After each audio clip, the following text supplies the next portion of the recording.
ओम नमः शिवाय। श्रावण मातम में 5वां अध्याय कोटिलिंग महात्म में एवं रविवार कथा महात्म में। भगवान शंकर बोले, हे सनत कुमार, कोटिलिंग का महात्म्य तथा पुण्य का विधान बताना या वर्णन करना बहुत कठिन है। जब एक लिंग महात्म्य की कथा का वर्णन करना असंभव है तो कोटिलिंग के महात्म्य को कौन वर्णन कर सकता है। यदि मनुष्य में कोटिलिंग निर्माण करने की शक्ति न हो तो उसे 1000 लिंगों का निर्माण करना चाहिए। यदि इसमें भी समर्थ न हो तो 100 लिंग या फिर 1 लिंग ही श्रावण मास में बनवाना चाहिए। 1 लिंग के बनाने से भी जीव मेरे पास निवास करता है। कामदेव के शत्रु भगवान शंकर का ओम नमः शिवाय मंत्र से पूजन करना चाहिए। घर में यज्ञ करके उद्यापन करना चाहिए। हवन करने के बाद ब्राह्मणों को भोजन कराना चाहिए। इस व्रत को करने से असमय में मृत्यु का भय समाप्त हो जाता है। इस मास का व्रत बंध्यत्व का हरण करके संपूर्ण आपत्तियों को दूर करता है। रोग, शोक, संताप मिटता है। जो प्राणी पंचामृत से श्रावण मास में मेरा अभिषेक करता है वह इस शरीर को छोड़कर कैलाश में 1 कल्प तक मेरे पास निवास करता है। वह प्राणी पंचामृत पीने वाला, गौ तथा धन आदि से युक्त, अत्यंत मधुर भाषी, त्रिपुरासुर हंता भगवान शंकर का प्यारा बन जाता है। जो मनुष्य श्रावण मास में हविष्यान भोजन करता है वह चावल आदि संपूर्ण धान्यों की अक्षय निधि से युक्त हो जाता है। जो मनुष्य श्रावण मास में पत्तल पर भोजन करता है उसे भोजन के लिए सोने के बर्तन प्राप्त होते हैं। जो मनुष्य श्रावण मास में जमीन पर सोता है वह कैलाश पर निवास करता है। जो मनुष्य श्रावण मास में 1 दिन भी ब्रह्म मुहूर्त में स्नान करता है उसे पूरे महीने तक नहाने का फल मिलता है। इस माह में जो मनुष्य जितेंद्रिय होता है उसे इंद्रिय जन बल की प्राप्ति होती है।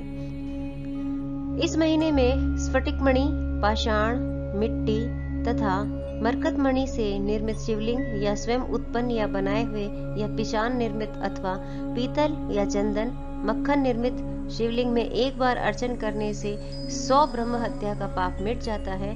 सूर्य ग्रहण, चंद्र ग्रहण या अन्य किसी सिद्ध क्षेत्र में लक्ष्य जप करने से जो सिद्धि प्राप्त होती है वह सिद्धि श्रावण मास में केवल 1 बार जाप करने से मिल सकती है। किसी दूसरे समय में किए गए नमस्कार तथा प्रदक्षिणा से जो 1000 बार में फल मिलता है वह फल श्रावण महीने में 1 बार नमस्कार या प्रदक्षिणा करने से मिल जाता है। श्रावण मास मुझे अत्यंत प्यारा है। इस महीने में देव पारायण करने पर सब वेद मंत्रों की अच्छी तरह सिद्धि हो जाती है। इस महीने का 1 दिन भी बिना श्री सूक्त पाठ किए न बिताएं। जो इसको अर्थवाद मात्र करता है वह मनुष्य नरक को प्राप्त होता है।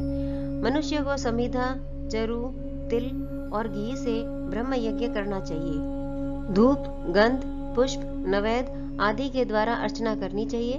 भगवान शंकर के रूपों का यथोचित ध्यान कर शक्ति द्वारा कोटि होम, लक्ष होम या अच्युत हवन करना चाहिए। तिलों का व्याहृत मंत्रों द्वारा हवन करना चाहिए। इसी को ग्रह यज्ञ का नाम दिया गया है। हे सनत कुमार, अब मैं तुम्हें रविवार व्रत की कथा, मातम्य विधि तथा पारायण को बताता हूँ। उसे ध्यान पूर्वक सुनो। प्रतिष्ठानपुर में एक गरीब ब्राह्मण रहता था। उसका नाम सुकर्मा था। वह भिक्षा मांगकर गुजारा करता था। एक दिन वह एक गृहस्थ के घर में भिक्षा हेतु गया।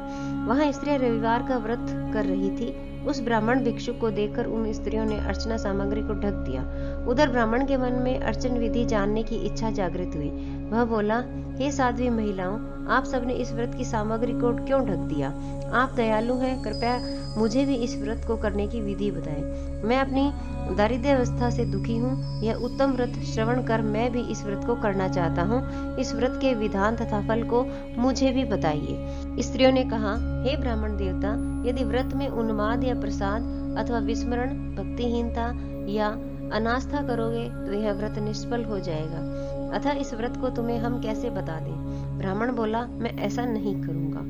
उसकी ऐसी बात सुनकर उन महिलाओं में से एक प्रौढ़ महिला ने ब्राह्मण को उस व्रत की विधि बता दी। उसने बताया, श्रावण मास के शुक्ल पक्ष के पहले रविवार को मौन धारण कर प्रातः उठे, शीतल जल से स्नान कर पान के पत्तों पर 12 परिधि वाला मंडल लिखना चाहिए। उसे लाल चंदन से सूर्य नारायण के तुल्य गोलाकार लिखना चाहिए। उस मंडल में संज्ञा नाम वाली स्त्री सहित सूर्य का लाल चंदन से पूजन करना चाहिए। घुटने जोड़कर जमीन पर बैठकर सूर्य के 12 मंडलों पर अलग अलग लाल चंदन से युक्त लावा तथा जपा पुष्प से युक्त अर्ध्व को श्रद्धा भक्ति से सूर्य नारायण को दे। अर्ध्व को रक्ताक्षत, जपापुष्प और उपचारों द्वारा युक्त करें। नारिकेल बीज और खांड से युक्त सूर्य के मंत्रों को कहकर नैवेद्य दें। सूर्य का 12 मंत्रों द्वारा स्तवन करें, 12 बार नमस्कार करें, 12 बार प्रदक्षिणा करें और 6 सूतों को एक में मिलाकर उसमें 6 ग्रंथि लगावें। उस सूत्र को सूर्य नारायण को अर्पण कर अपने गले में पहन लें। 12 प्रकार के फल का बयाना ब्राह्मण को दें। कुपात्र को इस व्रत की विधि नहीं बतानी चाहिए। हे द्विज, इस व्रत के करने से निर्धन धनवान हो जाता है और निसंतान पुत्रवान हो जाता है। कोढ़ी का कोढ़ मिट जाता है, रोगी का रोग दूर हो जाता है। प्राणी जिस वस्तु की इच्छा करता है वह उसको इस व्रत के प्रभाव से प्राप्त हो जाती है। श्रावण मास के महीने 4 या 5 जितने भी रविवार पड़े, सब रविवारों का व्रत करना चाहिए। व्रत के फल की प्राप्ति हेतु उद्यापन भी करना चाहिए। इस प्रकार रविवार का व्रत करने से कार्य सिद्धि होती है। गरीब ब्राह्मण रविवार के व्रत की विधि प्राप्त कर अपने घर को लौट गया। घर आकर उसने अपनी दोनों पुत्रियों को भी रविवार व्रत की कथा एवं विधि से अवगत कराया। उस व्रत के सुनने और अर्पण तथा दर्शन मात्र से उसकी दोनों पुत्रियां सुंदर बन गई। उसी दिन से गरीब ब्राह्मण के घर लक्ष्मी जी निवास करने लगी। अब वह ब्राह्मण भगवान की कृपा से धन कुबेर बन गया। एक दिन वहां का राजा ब्राह्मण के घर के सामने से गुजर रहा था तो उसकी दृष्टि ब्राह्मण की रूपवती कन्याओं पर पड़ी। वह उनकी सुंदरता को देखकर ठगा सा रह गया। राजा ने उन कन्याओं से विवाह करने का निश्चय कर महलों को लौट गया।